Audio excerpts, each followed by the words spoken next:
리플 소송과 관련해 SEC 측 담당 변호사 3명이 연달아 사임을 하였습니다. 이 코인텔레그래프에 따르면 23일 SEC 소속 변호사 리처드 베스트와 로버트 맥도널드 모예가 미국 뉴욕 지방 법원에 사임 승인 신청서를 제출했다고 하는데, 이와 더불어 리플의 사업은 나날이 확장되는 상황 속 더욱 큰 비전을 향한 한 걸음을 내디딘 것으로 보입니다. 리플의 경우는 트위터를 통해 글로벌 자산 토큰화에 관한 야욕을 내비추었다고 하는데, 자세한 내용 함께 보도록 하겠습니다. 구독과 좋아요, 알림 설정 부탁드립니다. 안녕하십니까. 암호화폐 정보를 전달해 드리는 닥터 비트맨입니다. 네, 주말의 시작 토요일에 아침이 밝아왔습니다. 어떻게 편안한 밤 잘 보내셨나요? 네, 미국 연방준비제도 이 제롬 파월 의장의 경우는 이제 와이오밍주에서 열린 연례 잭슨홀 심포지엄 연설을 통해 인플레이션과의 싸움이 끝나지 않았다라면서 추가 금리 인상 가능성을 드러냈습니다. 이 제롬 파월 의장의 경우는 경제 지표 등의 일부 진전이 있다는 점을 인정하면서도 인플레이션이 여전히 정책 결정자들이 편하게 느끼는 수준보다 높다라고 밝혔는데요. 이 제롬 파월의 경우는 인플레이션이 정점에서 하락하는 것은 환영할 만한 발전이지만 여전히 너무 높다라면서 우리는 적절한 경우 금리를 추가로 인상할 준비가 되어 있고 인플레이션이 우리의 목표를 향해 지속적으로 하락하고 있다라는 확신이 들 때까지 정책을 유지할 계획이다라는 언급을 하였습니다. 이 제롬 파월 의장은 6월과 7월에 근원 인플레이션 수치가 낮아진 것은 반가운 일이지만 두 달간의 데이터만으로 인플레이션이 목표를 향해 지속적으로 하락하고 있다고 믿는 것은 너무 이르다라는 입장을 나타내는데요. 이 파월 의장은 광범위한 정책 전망 외에도 시장과 정치적 고려사항의 핵심인 몇 가지 분야에 대해 언급을 하였습니다. 이제 제롬 파월의 경우는 2%는 우리의 인플레이션 목표이며 앞으로도 계속 유지할 것이라는 기조 굽히지 않고 있는데, 또한 이전의 긴축 조치가 아직 시스템에 반영되지 않았을 가능성이 높다라며 향후 정책 방향에 대해 더욱 신중을 기해야 한다라고 덧붙이게 됩니다. 이와 더불어 미국 경기 둔화와 연준의 긴축 종료에 대한 전망이 확산되면서 달러 강세 베팅이 약해질 것이라는 전망 또한 나오고 있습니다. 이 스탠다드 차타드의 싱가포르의 웰스 매니지먼트 최고 투자 전략가 이 스티브 브라이스라는 인물은 25일 블룸버그 통신과 인터뷰에서 이같이 주장을 하였는데, 이 브라이스의 경우는 달러와 위안이 이미 최고점을 찍었다, 더 높은 고점을 만들 것으로 생각하지 않는다라고 언급을 했고, 위안 약세가 정점을 지났고 이제는 달러 약세 국면이 시작된다라는 뜻이라고 합니다. 이 브라이스는 중국 당국이 느슨한 통화 정책을 유지하더라도 위안화가 더 약해지지는 않을 것이라고 언급을 하였는데요. 이 브라이스는 우리는 매우 중대한 국면에 있다. 중국 당국은 강력하게 위안화를 방어 중이다. 앞으로 달러 위안의 달러 쪽의 스토리가 될 것이라고 언급을 했습니다. 이 미국 경기와 연준의 움직임이 달러의 방향을 결정지을 것이라는 전망인데, 이 스탠다드 차타드는 미국 경제가 침체로 갈 것이기 때문에 연준이 무엇을 하든 미국 국채 수익률은 떨어질 수밖에 없다라는 것이죠.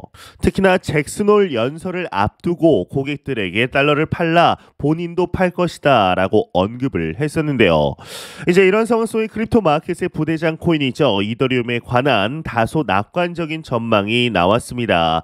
이 차트 분석을 통해 2018년에서 2019년에 이어졌던 추세와 같은 흐름을 발견했다라는 것인데, 대규모 랠리에 전조 증상이 나타났다고 합니다. 자세한 내용 함께 보도록 하겠습니다. 네, 헤드라인을 한번 보겠습니다. 암호화폐 인플루언서 이더리움 추가 하락 후 대규모 랠리 펼쳐질 것이다. 헤드라인 멋지게 장식이 되어 있습니다. 네, 한번 내용을 보겠습니다. 2,000달러 돌파 기대감과 달리 하락세가 이어진 탑 알트코인 이더리움의 랠리 낙관 전망이 제기되었다고 합니다.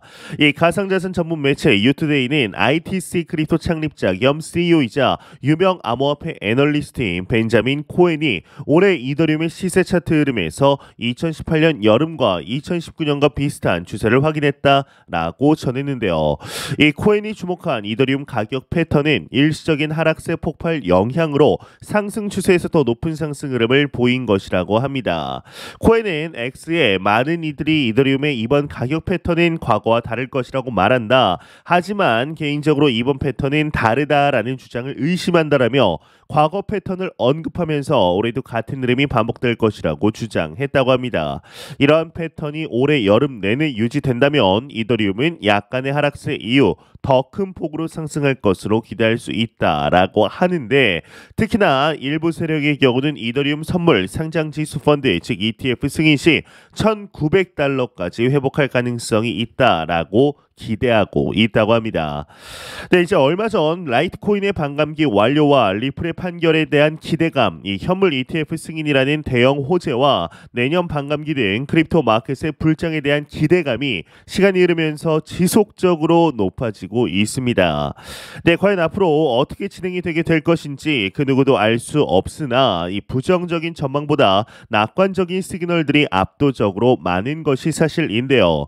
이제 내년 상반기 2024년 상반기가 특히 더 기대가 되는 것 같습니다. 네, 이와 더불어 리플 소송과 관련해 SEC 측 담당 변호사 3명이 연달아 사임을 했습니다.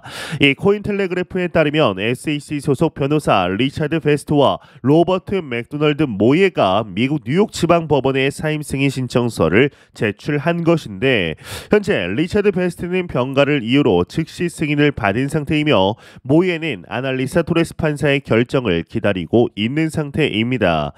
앞서 하루 전에도 SEC 측 변호사 파스칼 게리어 변호사도 해당 사건에서 사임하겠다라는 요청을 제출했고, 이 요청도 판사에 의해 즉시 승인되었습니다.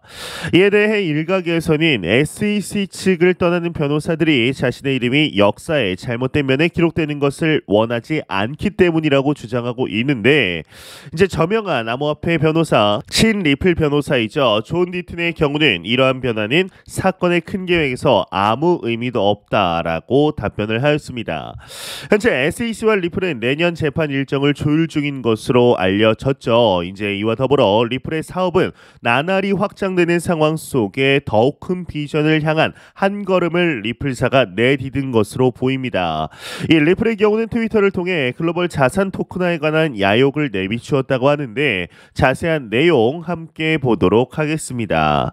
네, 헤드라인을 보겠습니다. 헤드라인을 보게 되면 이제 리플 XRP의 광범위한 파트너십과 첨단 기술을 통해 글로벌 자산 토큰화의 조장을 목표로 하며 20달러 가격이 달성 가능한가 독점 보도이다, 이렇게 헤드라인 멋지게 장식이 되어 있습니다. 한번 내용을 보도록 하겠습니다. 이 팀 리플과 함께한 토큰화 혁명에서의 획기적인 발표에 따르면 이 주식, 채권, 탄소 크레딧과 같은 실제 세계 자산의 토큰화가 금융혁명의 전선에 있다라는 것이 밝혀졌다고 합니다. 그 변혁적인 힘을 인식하며 리플은 트윗을 했다라고 하는데, 내용을 조금 더 보겠습니다. 이 미술과 게임의 영역에서 블록체인상의 실제 세계의 자산을 대표하는 이 동적인 방법은 채택이 급증하고 있다. 그리고 어제 보스턴 컨설팅 그룹의 인사이트에 따르면 2030년까지 토큰화가 16조 달러에 이르는 산업을 혁명화할 것으로 예측되어 미래가 희망적으로 보인다. 흥미로운 점은 뱅크 오브 아메리카에 따르면 이미 10억 달러를 넘는 가치를 지닌 토큰화된 금 시장이 번성하고 있다라는 것이라고 합니다. 이 기술의 잠재력은 글로벌 금융 거물들에게서도 간과되지 않고 있다고 하는데, 이 리플의 2023년 신규 가치 보고서는 놀라운 통계를 공개했다고 합니다. 이 참여자들의 72%는 다음 새해 내 3년 내에 이제 기업 내에서 토큰화를 활용할 것으로 예상하고 있다고 하는데요. 특히 보고서의 시각적 표현에 따르면 80%가 자산거래, 부동산 및 탄소 시장을 포함한 다양한 분야에 미치는 영향에 긍정적인 견해를 가지고 있다고 합니다. 토큰화의 핵심은 전통적으로 유동성이 부족한 자산 클래스에도 유동성을 부여하는 능력인데, 이 신규 가치 보고서는 영구적인 시장 접근성, 강화된 보안 조치 및 이제 증가된 재무 유연성과 같은 이점을 강조하고 있다고 합니다.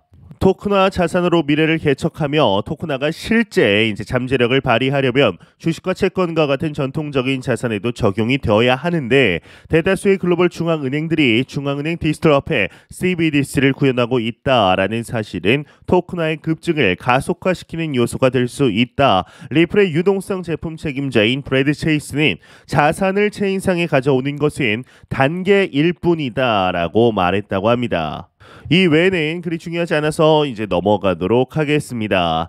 네, 현재 시간이 갈수록 이 크립토 마켓이 블록체인이라는 기술을 널리 알리며 토크나의 자산의 토크나를 대중화시키고 있는 것이 사실입니다. 이에 대해서는 2017년 불장 이후부터 계속해서 논의가 되었고 2021년 불장 이후에 서서히 구체화되고 있습니다. 기사에서도 언급이 되었듯이 금시장의 경우는 이미 토크나가 이루어진 것이 굉장히 많고 실험적으로 부동산이나 주식의 토크나가 이루어진 곳들도 생각보다 굉장히 많은 상태인데요.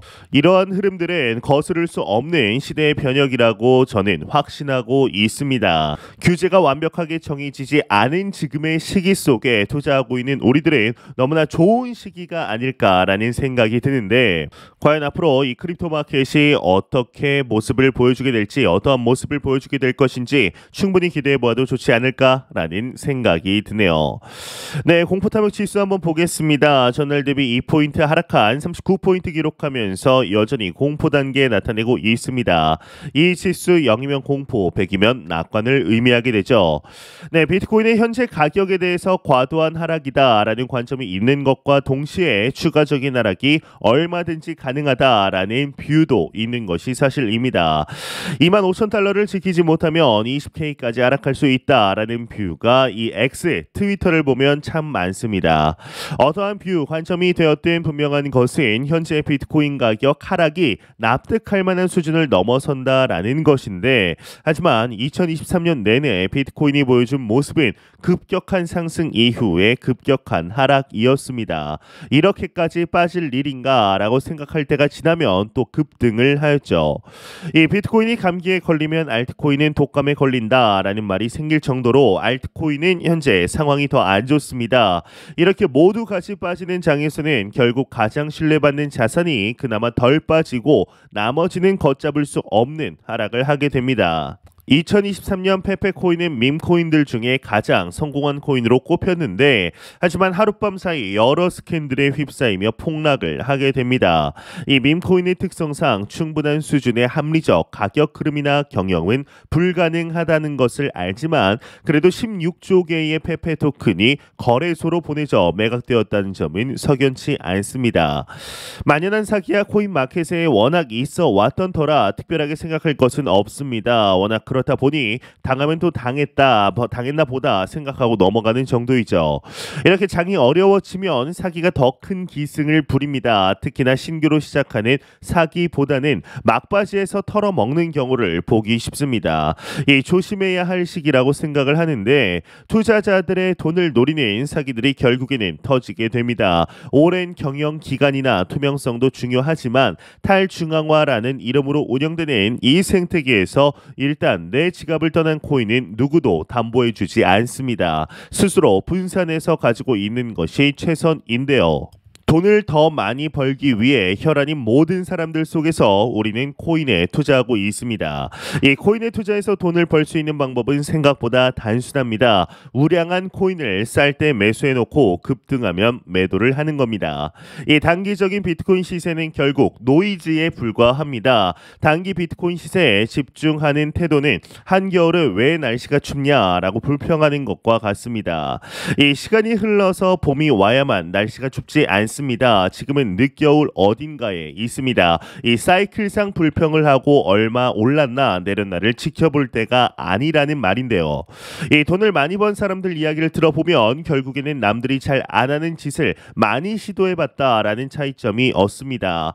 이 돈 버는 법을 아는데 안 하는 사람이 태반입니다. 비트코인도 쌀 때 사놓고 비쌀 때 팔라고 그렇게 말해도 내리면 도무지 못 사고 오르면 사는 사람이 태반입니다. 이 남들처럼 하면서 돈을 벌 수 있으리라 생각하는 것은 잘못된 생각이라기보다는 망상에 가깝습니다. 남들이 무서워서 못 살 때, 하락할 때 매수하고 급등해서 이제 신고점을 뚫고 올라가면 슬슬 매도를 고민하게 됩니다. 우리는 그렇게 하면 되는 것이죠. 많은 사람들이 그때 매수를 결정하기 때문인데 이 남들과는 다르게 비트코인 시세에 흔들리지 말고 가면 된다라는 말인데요. 매 영상 말씀드리지만 현재 우리는 너무나 좋은 시기에 실제적인 투자를 하고 있습니다. 절대로 단기적인 시각으로 이 시장 바라보지 마시고 장기적인 시각으로 또한 오랜 시간 동안 함께할 수 있는 여유 자금을 통하여 투자를 진행하시길 진심으로 바라해 보도록 하겠습니다.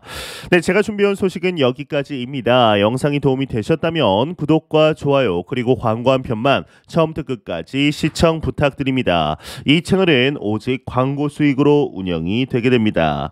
항상 영상 시청해 주시는 시청자분들, 구독자분들 너무나 감사드립니다. 오늘 남은 시간 잘 마무리하시길 바라면서 저는 더욱 도움이 되는 영상으로 찾아뵙도록 하겠습니다. 지금까지 닥터 비트맨이었습니다. 감사합니다.